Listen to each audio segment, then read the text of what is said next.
మార్కండేయునికి నందికేశ్వరుడు తరువాత కథను ఈ విధంగా తెలుపసాగాడు.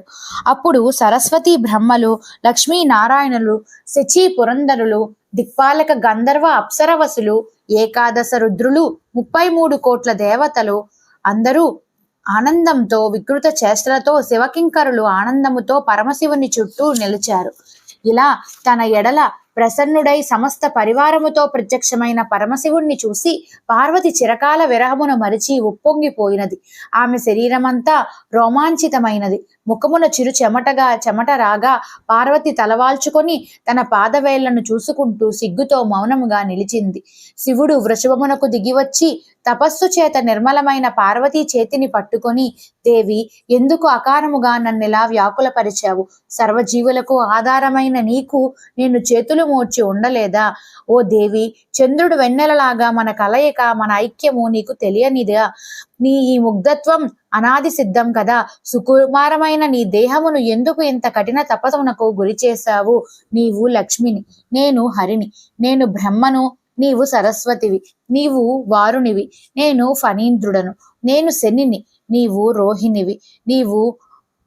నేను సముద్రుడను, నీవు శచివి అని సమీకరుడను.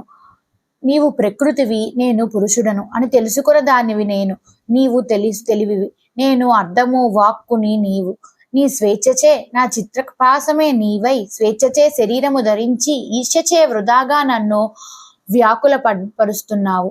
దీనికి నేనిప్పుడు ఒక ఉపాయమును కనుగొన్నాను అని శంకరుడు పార్వతిని ఎత్తి తన ఎడమ భుజమునందు కూర్చోబెట్టుకున్నాడు.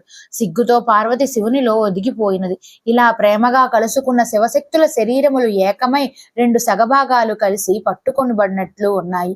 ఈ 2 భాగములలో ఒకటి తెల్లగా కర్పూరము వలె, రెండవది ఎరుపుగా పాటల వర్ణముతో ప్రకాశించినది. విచిత్రమైన ఈ భవానీ భవులు ఏకరూపమును ఒక పక్క, ఒక తాటంకముతో, ఒక నూపురముతోనూ, ఒక స్తనముతోనూ మనోహరముగా ఉన్నది.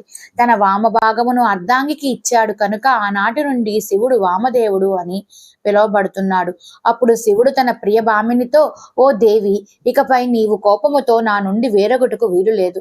స్తన్యము కోరుచున్న పుత్రుడైన షణ్ముఖుని విడిచి నీవు తపస్సుకు వెళ్ళావు కనుక అపీతస్తని అనే పేరుతో ఇక్కడే నా వద్దనే వెలిసి ఉండుము. సోనద్రీష, అపీతకుచాంబ రూపములతో ఉన్న మనలను అందరూ సేవించి భోగ మోక్షములను పొందురుగాక. నీ అంశతో జన్మించిన దుర్గా మహిషాసుర మర్దినిగా సర్వమంత సిద్ధి ప్రదాయిని అయి ఇక్కడే నివసించును. పాపనాశన శివుడు తన భక్తి శ్రద్ధలతో సేవించిన వారికి వరములిచ్చుగాక. నీ అనుగ్రహము పొందిన ఈ గౌతమ మహర్షి తపస్సు ఫలించుగాక. అతని కీర్తి చిరస్థాయి అగ్గాక. ఈ క్షేత్రము యొక్క క్షేమము కొరకు నేటి నుండి భైరవులు, వటులు, క్షేత్రపాలకులు నిత్యము అరుణక్షేత్రముందే నివసింతురుగాక. నేను అరుణేశ్వరుడినై ఇక్కడే ఉంటాను. కరుణాద్ర హృదయాలువైన నీవు కూడా అరుణేశ్వరిపై ఇక్కడే ఉండుము.